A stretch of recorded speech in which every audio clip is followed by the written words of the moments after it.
Olá, gente. Boa noite para vocês. Boa noite para quem está chegando aqui agora. A gente iniciou agora essa transmissão e vocês que estão chegando vão dando um oi aí. Eu queria um retorno para saber se a transmissão tá ok, se estão me ouvindo bem, se a imagem tá boa.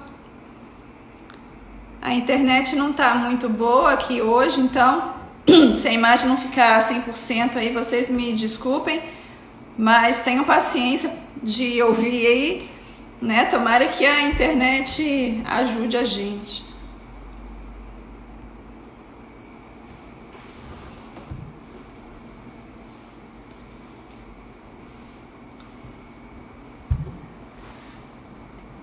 No final, vocês que estão aí me ouvindo, a gente vai ter um tempinho no final para algumas perguntas, então vocês podem ir guardando aí as perguntas, no final manda por aqui que eu tô vendo, viu?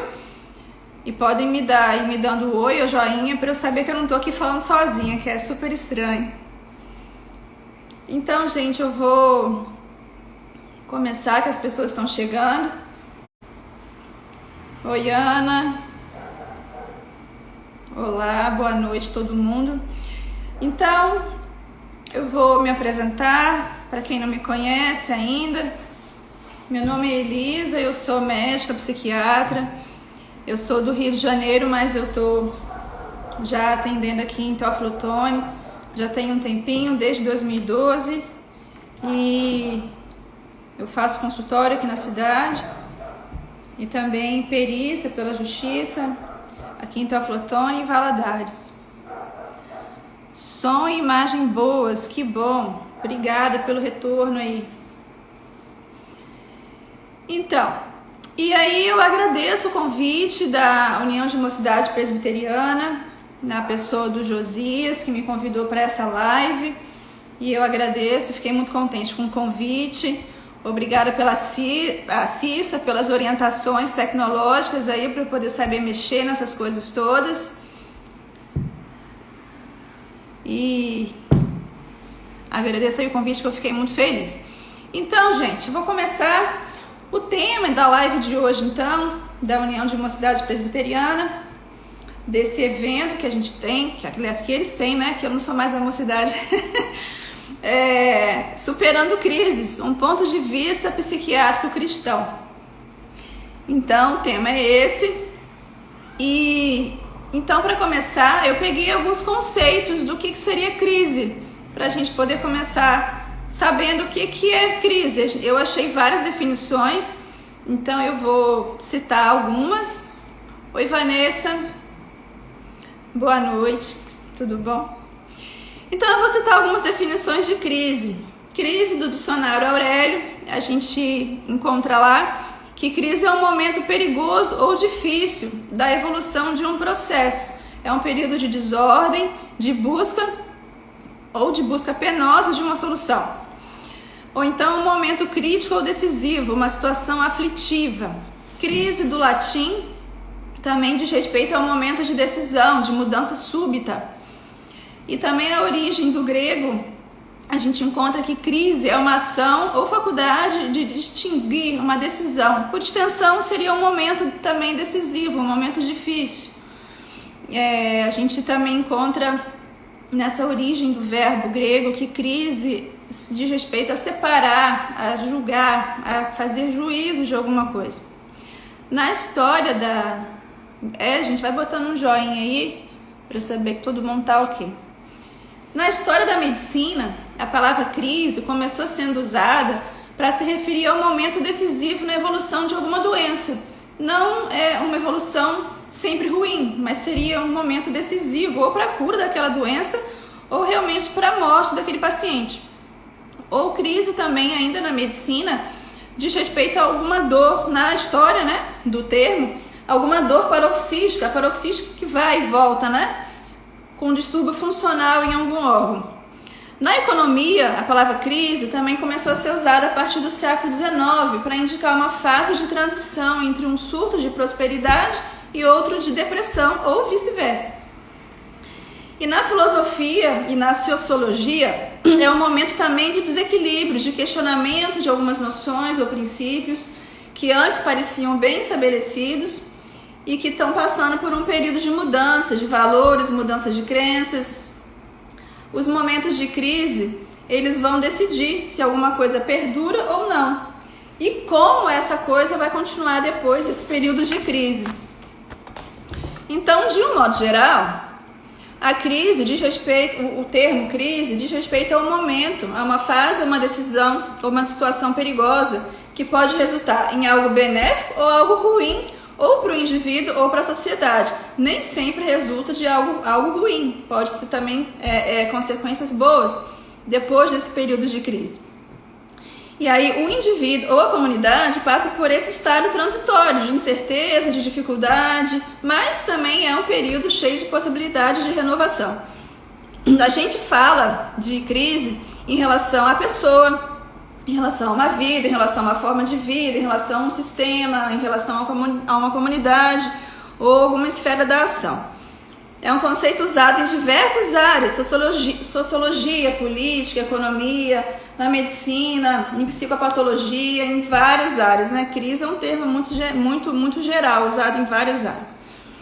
Então, juntando essas noções, todos esses conceitos, crise, afinal, é um momento que não é planejado, que é um momento repentino, que não é esperado nem planejado, que começa assim, de repente, e continua, né, evoluindo como uma fase de transição, mexendo com o que havia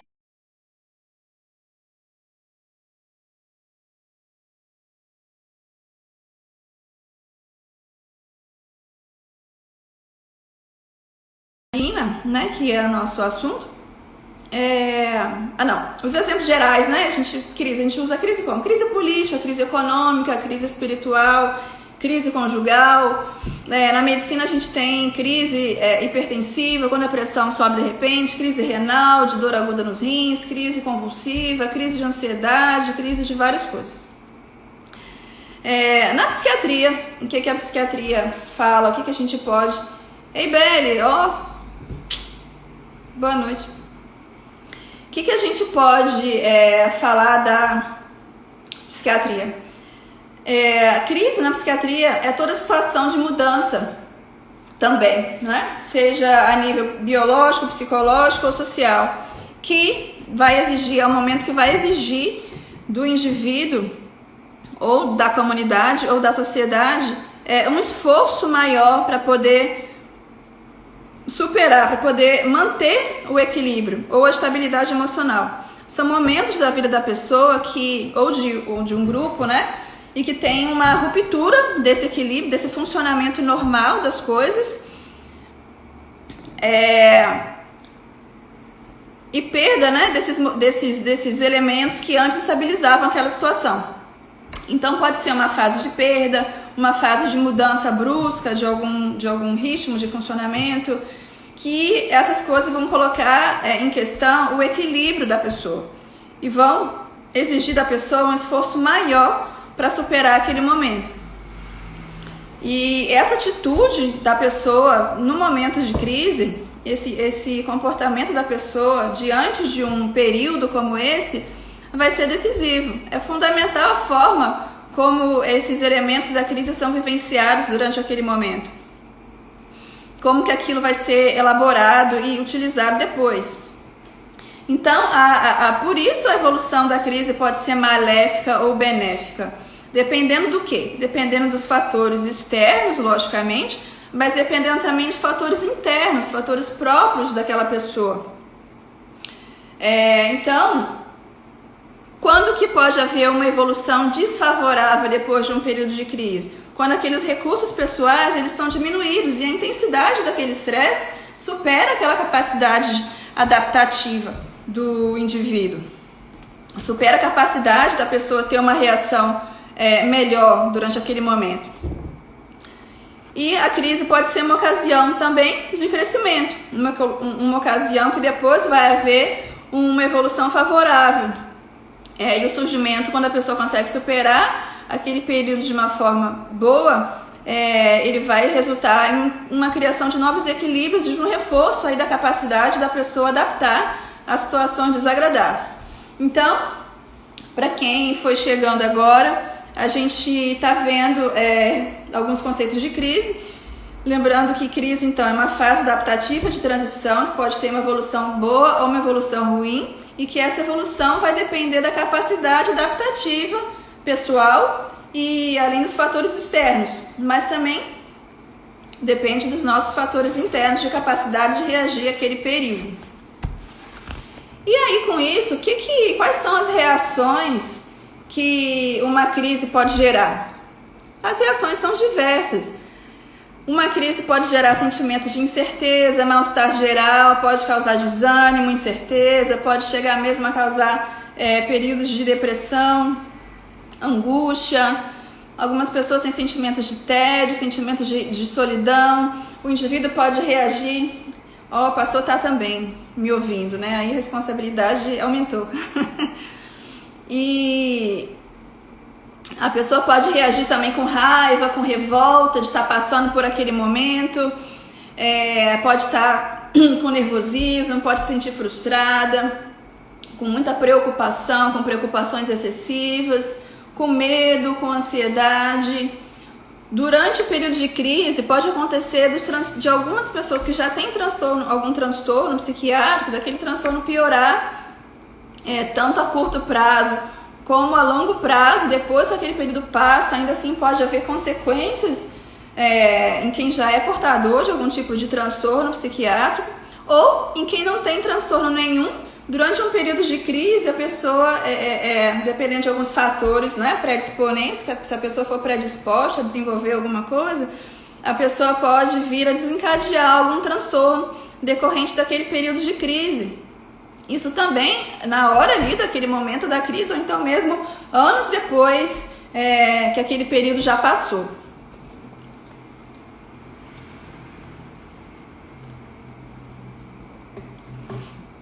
A gente pode citar também algumas fases de alguns mecanismos de defesa que podem acontecer de reações da pessoa diante de uma crise. Então, a pessoa pode ter uma fase de negação. Negação que a pessoa diz, não, tá tudo bem, isso não é nada demais, isso não me afeta, nada vai acontecer, não. A pessoa pode passar pela fase de raiva. Nossa, não aguento mais isso, por que isso está acontecendo? Isso não deveria acontecer, eu não aguento mais. A pessoa pode passar por uma fase de negociação com a situação. Se eu agir assim, ou assado, vai dar tudo certo, vai ficar tudo bem, nada vai me acontecer. A pessoa pode passar por uma fase de tristeza. Eita, ideia, tá me ouvindo aí também? A pessoa pode passar por uma fase de tristeza, de muita angústia. Nossa, quando isso vai passar? Que sofrimento. Tem também a fase de aceitação. E aí a coisa começa a melhorar. A pessoa chega naquela fase de aceitação, fala, não, isso é assim mesmo, é algo que eu não posso controlar, eu não posso mudar, então eu reconheço que a situação está assim. E a fase de significação, que a pessoa vai dar um significado, afinal, para aquele momento de crise. Nessa fase de significação, a pessoa reflete, o que eu posso aprender com tudo isso? Há algo que eu possa aprender na situação atual? Há algo que essa situação me mostra que eu tenho que mudar, ou que eu posso mudar depois que passar esse processo? Então são essas fases que a pessoa pode reagir, alguns mecanismos, pode desenvolver esses mecanismos aí de reação durante momentos de crise. Pode acontecer também, o que é muito comum, desses momentos as pessoas, né, quando a pessoa está vivenciando esses problemas, essas fases aí de transição, essas fases difíceis, pode acontecer também da pessoa querer culpar alguém. Né? Isso é o que mais a gente está vendo aí. Então a pessoa pode entrar num processo de querer achar um culpado. Isso aí pode ser culpados diversos, né? Dependendo da crise que está acontecendo. a gente pode citar o momento atual. Não, o culpado é a China, o culpado é o presidente, o culpado é o prefeito. Então a pessoa tende a querer achar um culpado para aquela situação e não enxerga qual parte ela mesma tem naquilo ali, né? E por outro lado também é muito comum a pessoa querer encontrar um salvador da pátria. Não, porque o fulano é que vai resolver tudo, porque o presidente é que vai resolver tudo. Não, agora esse ministro da saúde que entrou que vai resolver a situação toda. E aí as pessoas buscam salvação em pessoas erradas, né? E daí pode começar também aqueles fanatismos e as idolatrias, porque Salvador só tem um, né, gente? Salvador já nasceu, morreu e ressuscitou. Então Salvador só Jesus mesmo, né? A gente não tem nem como culpar ninguém nas circunstâncias e nem como achar que homens, né? Alguns homens vão salvar a pessoa ou a sociedade daquela situação ou não. Então, eu vou continuar aqui a exposição e vou abrir um parênteses para diferenciar, porque a gente citou lá das reações, né, que podem acontecer durante as reações emocionais que podem acontecer durante um período de crise.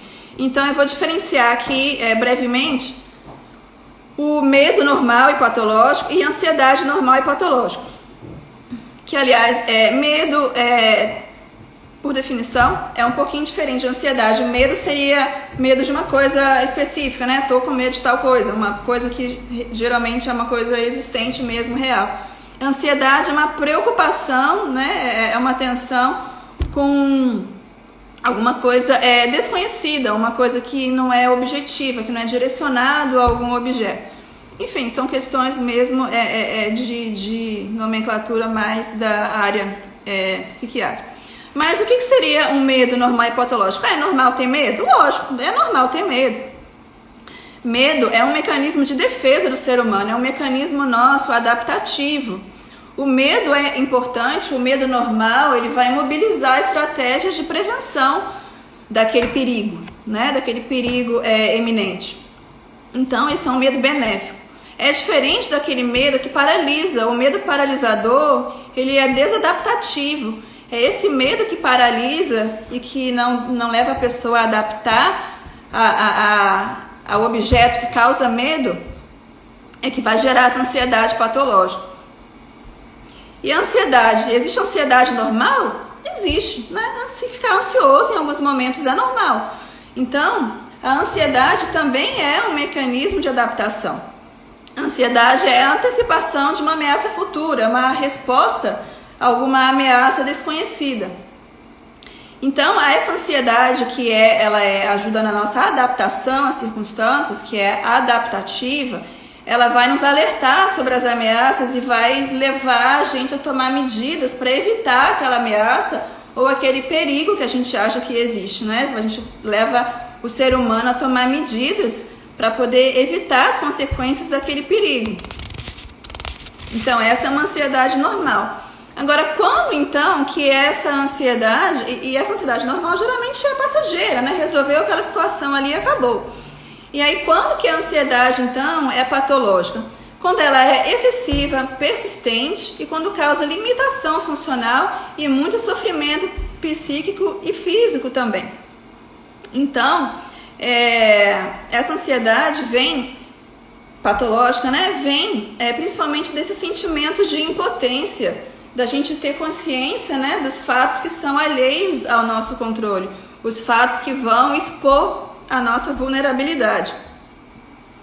A ansiedade é estar preocupado, literalmente, se ocupar previamente com coisas que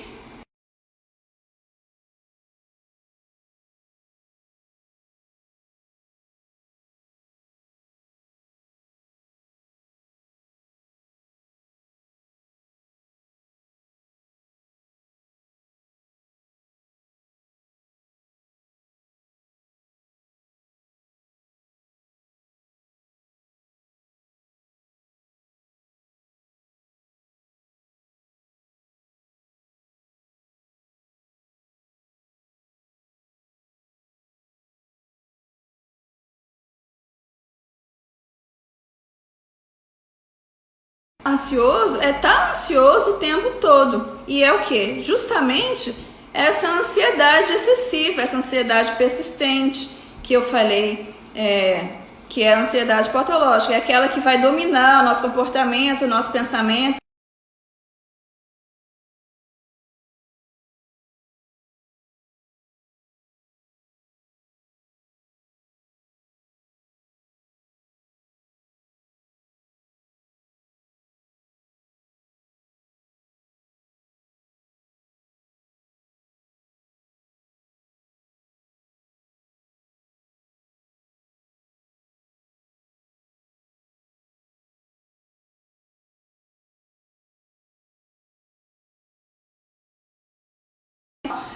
Ninguém sabe o que vai acontecer em relação à saúde, de onde está morando.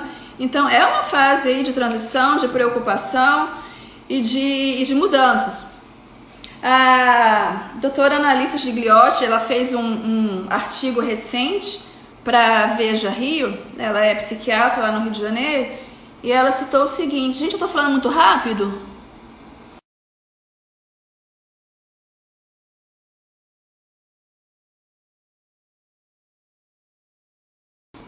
Doutora Annalisa Gigliotti, ela escreveu que médicos e cientistas têm definido esse enfrentamento do coronavírus como trocar um pneu de um caminhão descendo a ladeira. Não deve ser um negócio muito fácil, mas porque essa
talvez que possa acontecer também depois dessa pandemia, porque aconteceu das outras vezes depois dessas outras tragédias na sociedade.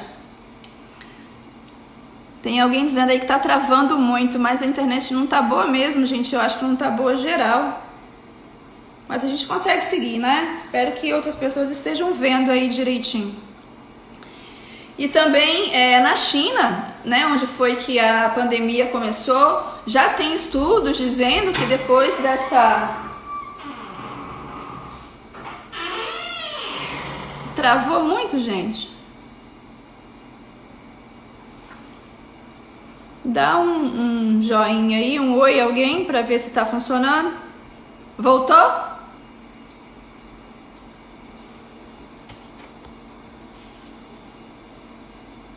Voltou?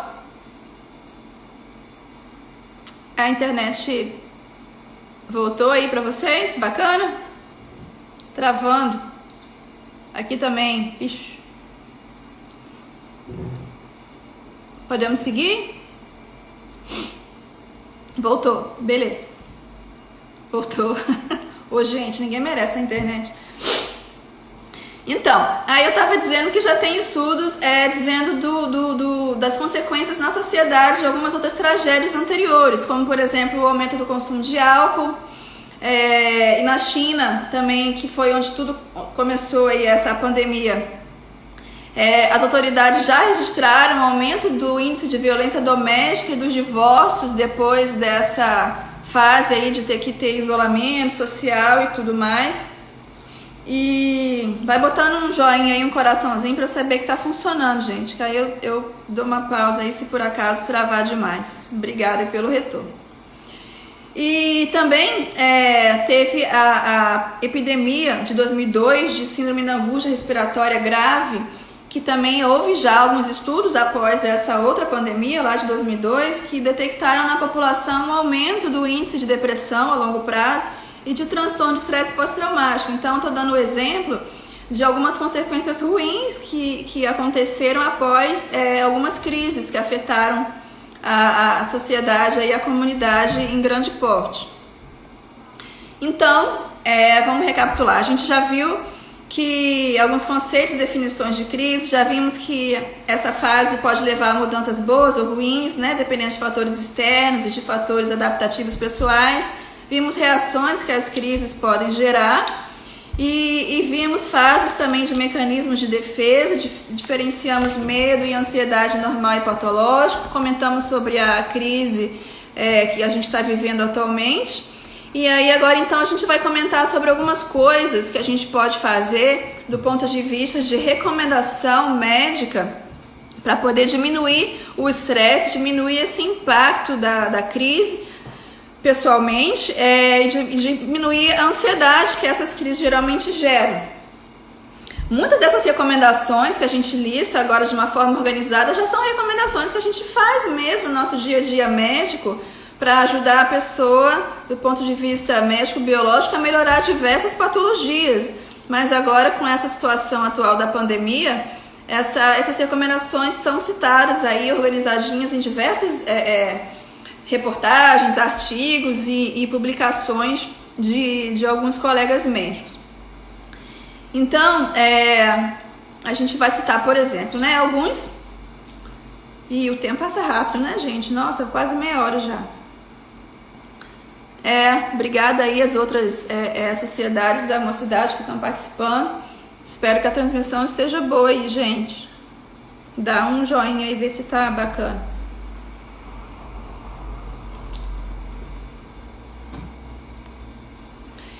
Então, eu vou citar algumas recomendações médicas que a gente pode tomar algumas medidas para poder melhorar, superar essa crise de uma maneira benéfica.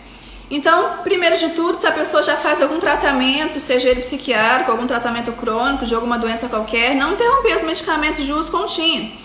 Então, a gente deve manter, né? Beleza, ó, Edileuza tá falando que tá tudo certo, bacana.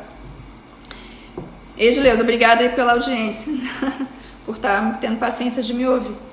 Então a gente não deve parar, quem usa algum remédio de uso contínuo não deve ficar com medo de continuar usando e deve continuar usando o medicamento sem interrupção, para não piorar ainda mais a situação de saúde, não precisar de atendimento médico ou de urgência por outro motivo qualquer, que é o que a gente não quer nesse momento. A gente também pode... A gente também pode separar o que a gente pode controlar do que a gente não pode controlar. Na verdade, a gente não pode controlar nada, porque assim, Deus é soberano, né? A vontade de Deus prevalece. Mas a vontade de Deus prevalecendo não exclui a nossa responsabilidade humana. Já temos uma pergunta aí. A pergunta vai acabar subindo, aí você faz aí de novo no final, viu? Anota aí, bacana? Então, a gente, apesar da questão da soberania de Deus, da vontade de Deus, ser superior a tudo e, logicamente, prevalecer, isso não exclui a nossa responsabilidade com as coisas, né? Então, além do que, a gente realizar coisas externamente que estão ao nosso alcance, coisas que a gente pode controlar e fazer, nos dão uma sensação de segurança.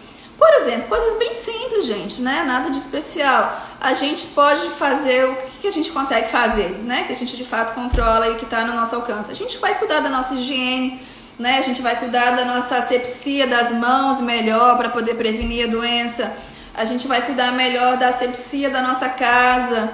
A gente vai cuidar melhor da limpeza da nossa roupa que a gente sai e volta, do nosso sapato, né? A gente a gente pode gerenciar o nosso distanciamento social.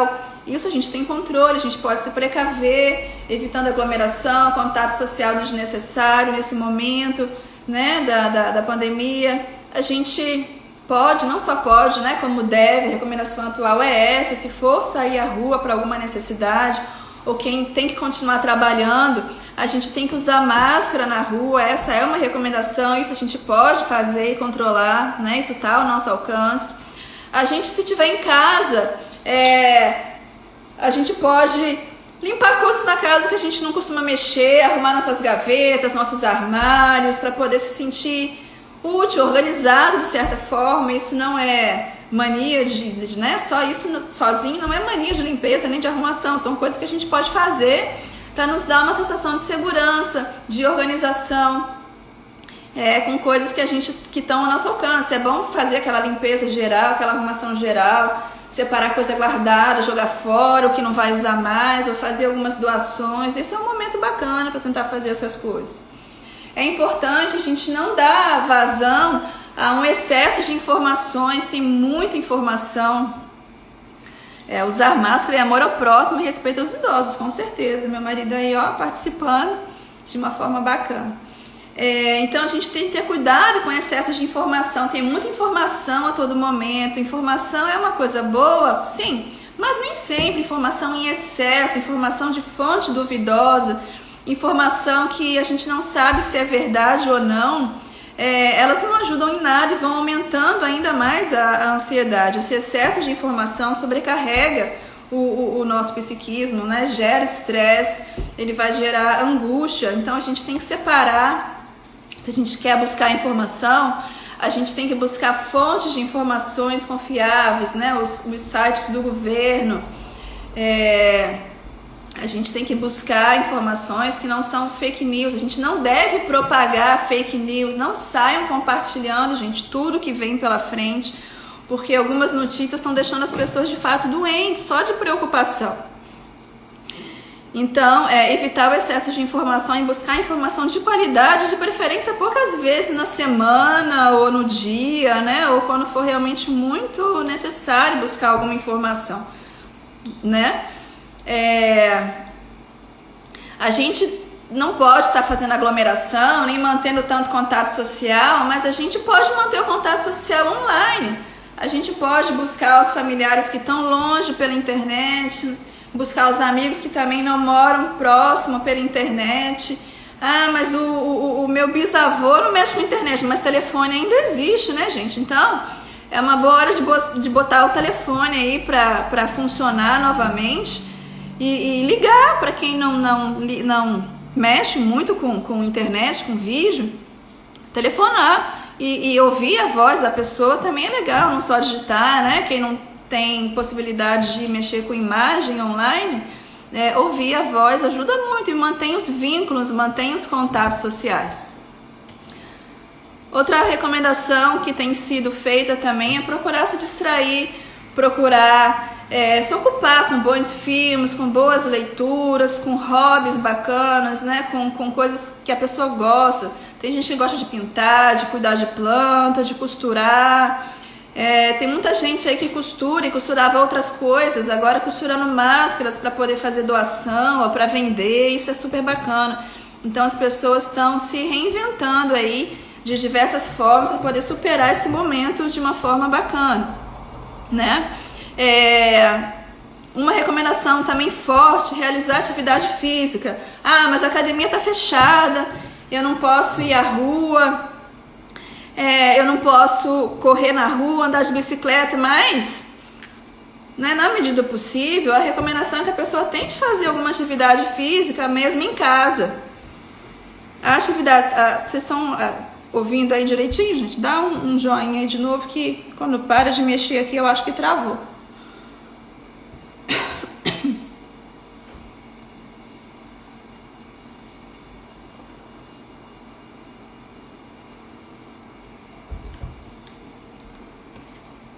Alguém me dá um oi aí para eu saber se travou ou não travou?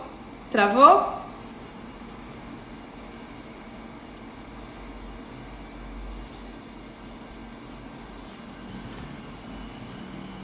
Beleza? Sim é o quê? Sim que tá bom ou sim que tá ruim? Tá bom.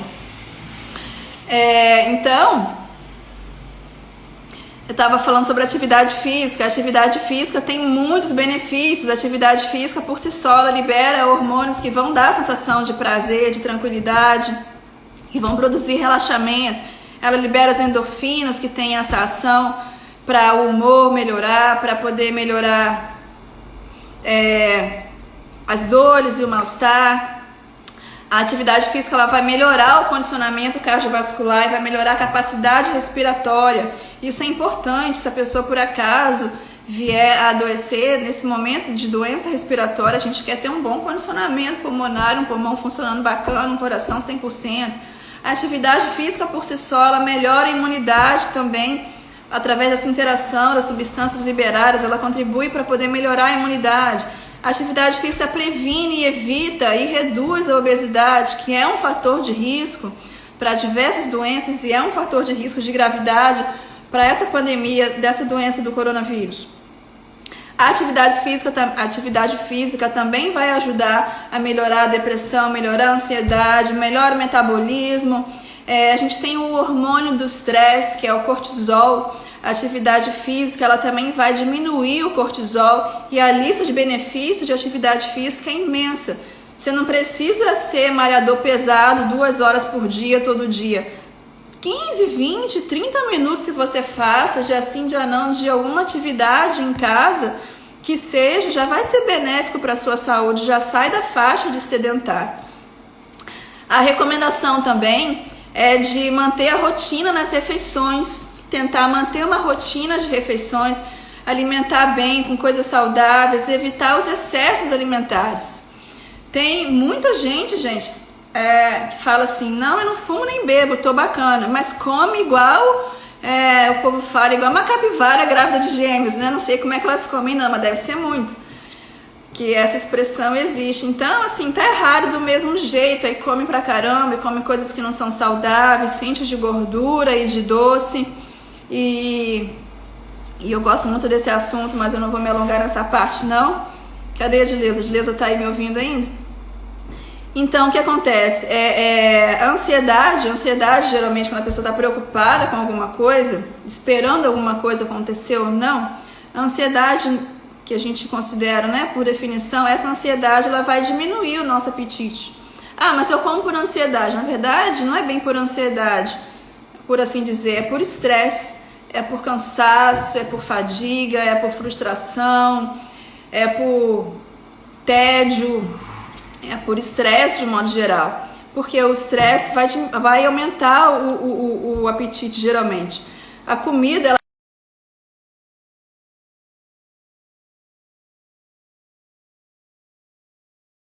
lembranças boas, ela vai estimular a dopamina também, que traz essa sensação de recompensa, mas é uma coisa imediata, uma gratificação imediata. A longo prazo o excesso vai ter consequências ruins, né? E por que a gente fica com fome quando a gente está estressado? Igual eu citei ali há pouco, o cortisol é o hormônio do estresse. Quando acontece um estresse, o organismo precisa aumentar o cortisol. Por que o cortisol é importante? De uma forma bem resumida. O cortisol, que é o hormônio do estresse, ele vai aumentar o batimento cardíaco, que aí por sua vez vai aumentar o aporte de oxigênio para os músculos. Então o aumento do cortisol é uma reação do ser humano enquanto animal para poder ter aquela reação de luta ou fuga, para fugir do inimigo, no caso, o nosso inimigo é o estresse que está acontecendo naquele momento ali. A gente nem sempre vai correr, igual um animal foge da sua presa, mas a reação é a mesma. Isso é um sistema também adaptativo. A curto prazo tem benefício, né? Só que aí o que o cortisol faz?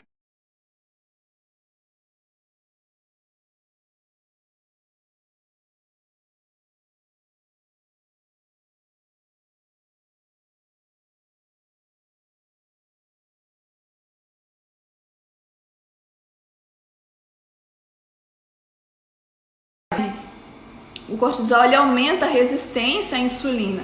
O que o organismo entende? O organismo entende que tem pouca insulina. e aí o organismo vai lá e produz mais insulina. E aí mais insulina circulando é mais glicose que sai do sangue para dentro da célula. O que o organismo entende? Que tem hipoglicemia, uma diminuição da glicose no sangue. E aí, para não haver hipoglicemia, o que o organismo faz? Manda uma mensagem para o cérebro: tô com fome, vou comer. E aí ninguém estressado que fica com fome vai lá e come uma cenoura, uma maçã. A gente come doce, fritura, gordura. Então, nesse momento, a gente não quer isso. A gente tem que pensar nas consequências a longo prazo. A gente tem que pensar na nossa saúde, na nossa imunidade de modo geral, porque é um momento aí de pandemia. A gente está com um risco, dependendo do lugar que a pessoa esteja, grande de se contaminar. Então, a gente tem que cuidar da nossa alimentação. E além do que, o estresse crônico, ele vai aumentar esse cortisol de forma crônica. E aí isso vai aumentar o risco de doenças cardiovasculares, vai aumentar o risco de obesidade, aumenta também o risco de depressão. Além do que, gente, tem uma coisa muito interessante na questão alimentar, em relação ao humor, que o nosso intestino é onde tem a maior parte da serotonina circulando. A serotonina é aquele hormônio... Desculpa. A serotonina é aquele hormônio que é conhecido como o hormônio da felicidade, né? E a maioria da serotonina está no intestino, não no cérebro, não no sistema nervoso. Então, a nossa alimentação, aí a Edileuza aí, ó, viu? A nossa alimentação é importante para continuar, para fazer o nosso intestino funcionar bem, para essa produção de serotonina estar ok, para a gente absorver os nutrientes de uma forma bacana, produzir serotonina de uma forma natural e normal, para poder também ajudar no nosso humor. E também o intestino é muito responsável pela parte da nossa imunidade, através aí de uma infinidade de reações. Então, a alimentação é um fator essencial aí, principalmente nesse momento. Então, tentar manter a rotina de uma forma razoável e sem ficar preocupado agora nesses momentos aí com dieta, com deixar de comer isso ou deixar de comer aquilo, com restrições alimentares. Comer bem, comer natural, comer de uma forma saudável, evitando só os excessos, né? De quantidade e tentando seguir uns horários adequados. Outra recomendação importante, que eu acho que não preciso nem explicar porquê, é não fumar. Precisa falar porque fumar não é bom para nada, muito menos se você está numa pandemia de doença respiratória e aí você quer ser pulmão inteiro. Então, não só não é indicado fumar, como também não é bom conviver com fumante. Então, fumar não é legal para absolutamente nada. Beber água suficiente é importante. Tomar sol. Por que tomar sol? Não vou tomar sol, gente. Mas como é que eu vou tomar sol? Não posso sair de casa? Mas o sol entra pela janela, né, gente? O sol é importante porque o sol vai fixar a vitamina D no organismo. E a vitamina D também está envolvida numa série de processos que ajudam na nossa imunidade e também no nosso humor. Alguns estudos também dizem isso. Manter uma rotina adequada de sono, na medida do possível. Mesmo com a nossa rotina não estando mesmo habitual, muita gente não está trabalhando, ou está trabalhando meio expediente, ou está fazendo home office. Então, a gente deve tentar manter uma rotina de sono, porque também essa rotina de sono, estando mais ou menos regular, ela é responsável pela nossa produção de melatonina. A melatonina é outro hormônio que acontece quando ele vai ser produzido conforme vai passando o dia e vai ficando escuro. Então, ele depende dessa diferença de luz e escuridão. Se a gente dorme de dia e não vê a luz do sol e à noite passa acordado, a nossa produção de melatonina fica toda alterada. E isso mexe com o equilíbrio do cortisol com a melatonina. E a melatonina também é um hormônio que ajuda nessa questão de tirar os radicais livres, que é o que faz mal para o nosso organismo. Também vai modular várias reações aí imunológicas e também da relação do nosso humor. A melatonina ela deriva também da serotonina. Então, não estou falando isso para poder especificar muita situação, mas é só para dar um exemplo que tudo no nosso organismo interage. Consequência num local vai dar ações em algum local vai dar consequência em outro. Então tudo é uma interação única, nosso organismo é um só.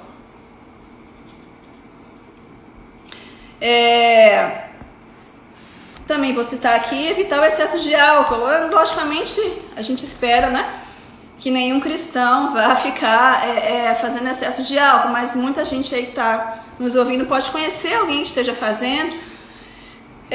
Então essa também é uma recomendação importante. Muita gente acha, né, quem bebe, que o álcool vai diminuir a ansiedade naquele momento e vai fazer dormir melhor e tal, mas na verdade a longo prazo, e esse uso continuado e excessivo, o álcool desencadeia reações que vão aumentar a ansiedade, vão aumentar a inquietação, vão aumentar o estresse.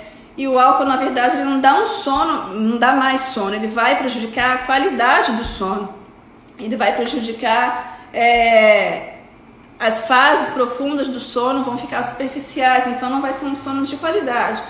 Então o álcool tem um efeito contrário, você tenta melhorar uma coisa, entre aspas, e acaba se prejudicando ainda mais. Isso, gente, são recomendações para você tentar permanecer saudável e tranquilo aí nesse período, né?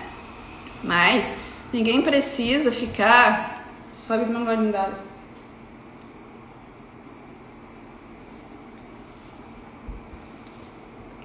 Ninguém precisa ficar paranoico e se exigindo ser uma pessoa perfeita nesse momento, né? São recomendações que a gente tem que fazer, porque afinal o tema, né, é esse, e eu vou chegar na outra parte aí que a gente tá com o título de ponto de vista psiquiátrico cristão, né? Então essas são as recomendações médicas. E por que essas recomendações estão exigindo? Por que eu tô citando elas aqui? Quando a gente passa por um período de crise, o que a gente quer? A gente quer se adaptar àquela crise da melhor forma possível, né? A gente quer ter as consequências boas. A gente comentou lá no início que a crise, o momento de crise, pode ter consequência boa ou consequência ruim. Então, a ansiedade excessiva, o estresse excessivo, eles vão desorganizar esse nosso estado mental e também nossa resposta imunológica, nossa resistência às doenças. Então, hoje em dia, né, esse tempo aí atual, fala-se muito em reforçar a imunidade.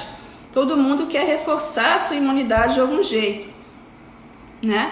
Aumentar a imunidade, reforçar a imunidade. Então, eu citei algumas coisas que podem ajudar, coisas gerais, coisas na verdade que são hábitos saudáveis de modo geral, que a gente, né, tem que tentar praticar no nosso dia a dia, principalmente num período aí mais crítico, na medida do possível. Só que a gente não é um ser nós não somos seres com janelinhas únicas, né? Abre uma coisa, fecha outra, nós somos uma interação de coisas. Então, fala-se muito em psiconeuroendócrino imunologia. O que quer dizer isso? São essa interação de fatores, né, que está tudo interligado, a questão psíquica, a questão imunológica, endocrinológica, que é a questão hormonal, com as questões neurológicas, tudo isso funciona aí num sistema só.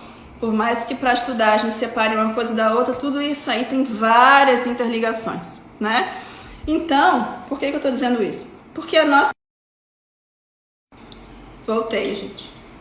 A nossa imunidade física, que é a imunidade que todo mundo conhece, ela vai depender da nossa imunidade emocional.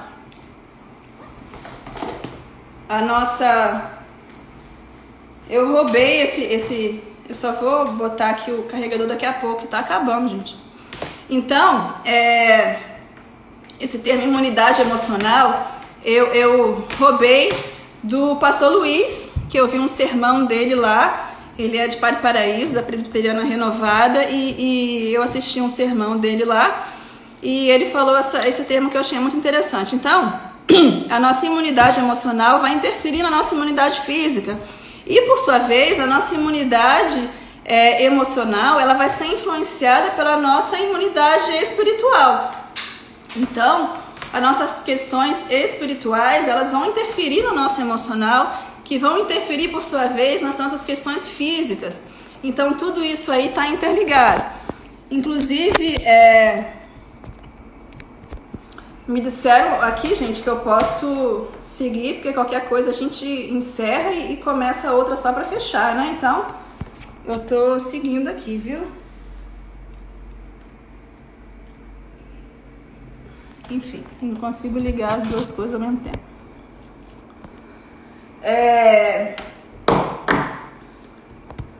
São diversos os estudos, a ciência já está se interessando por esse tema de um tempo para cá. Então, são diversos os estudos que estão relacionando a saúde, doença, com a questão da fé, com a questão da espiritualidade.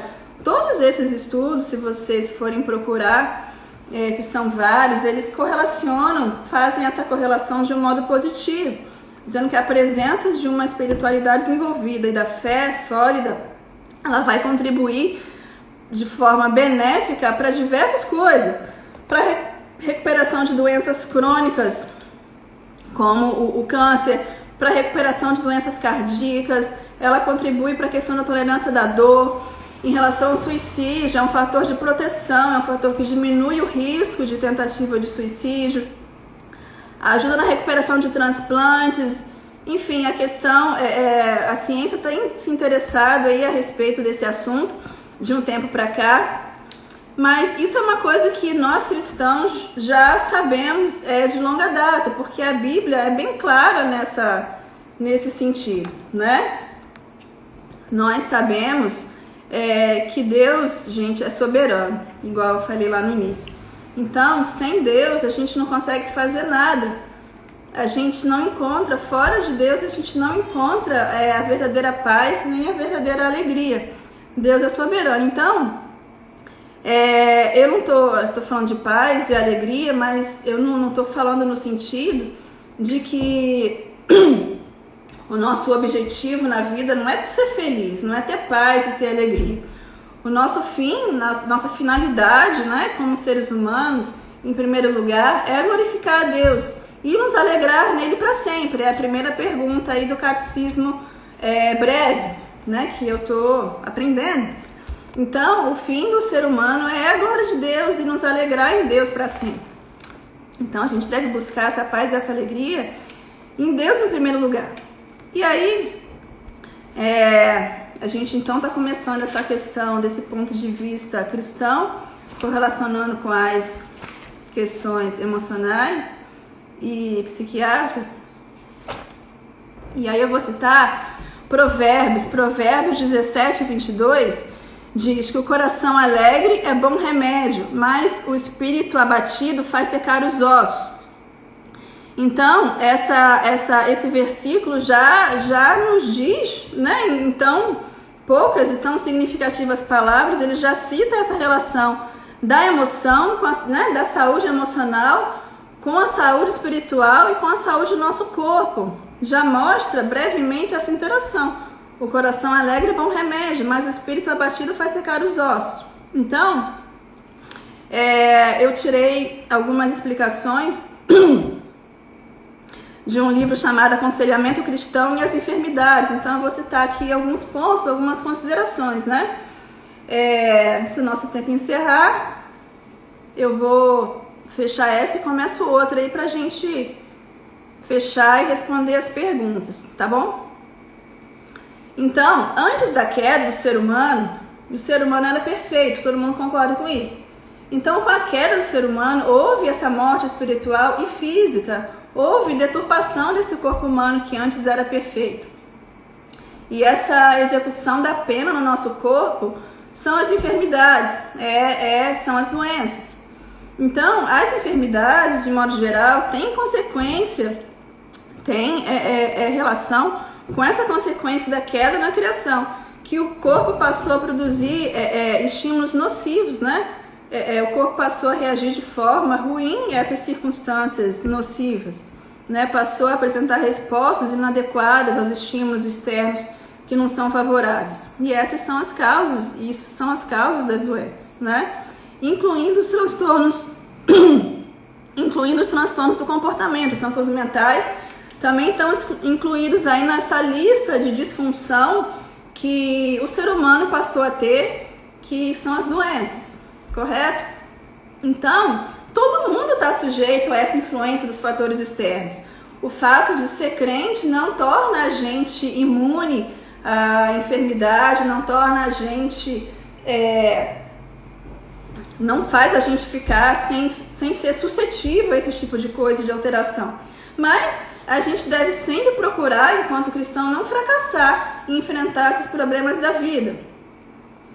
Então, logicamente, eu estou falando isso porque a gente tem que considerar as alterações, ambas as alterações, as alterações biológicas e essas alterações decorrentes do pecado. Então, é muito claro que as alterações do pecado do homem lá, a queda do homem lá na criação, geraram essas alterações biológicas também que vão causar doenças diversas, incluindo os transtornos mentais, os transtornos psiquiátricos.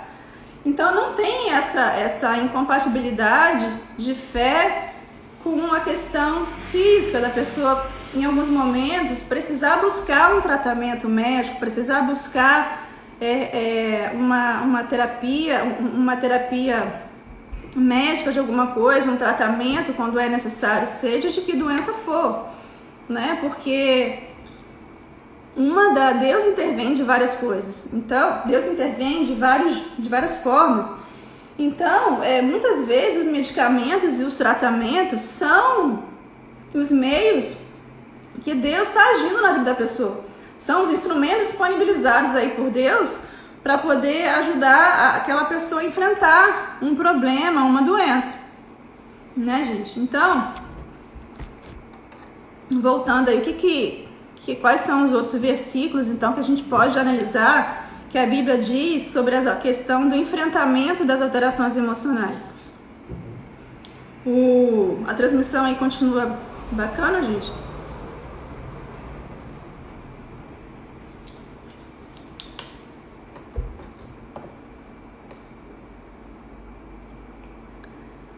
Tá bacana aí a transmissão ainda?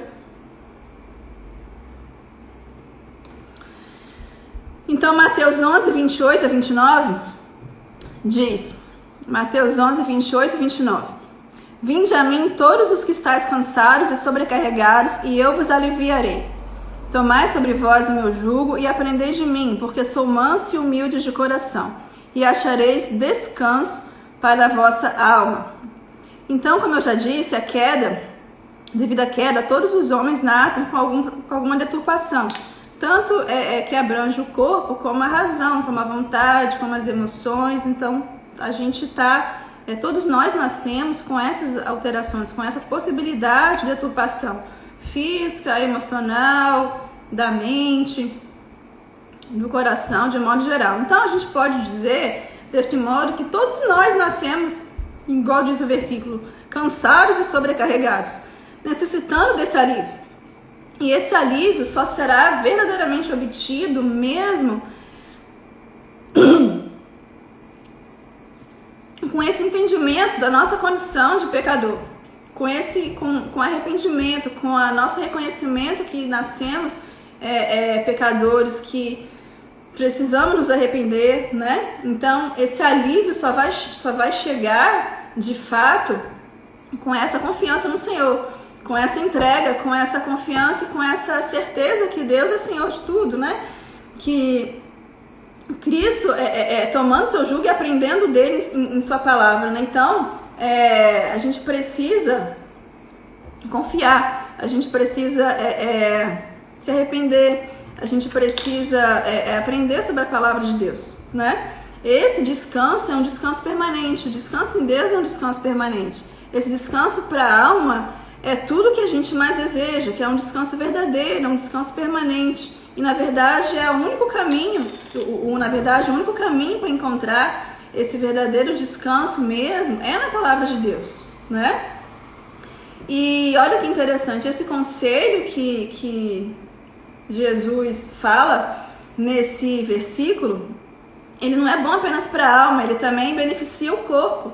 O descanso que Jesus cita, que Jesus provê, que é essa paz de coração e de mente, é justamente o contrário dessa tensão mental que geralmente acontece às pessoas, que geralmente acomete as pessoas.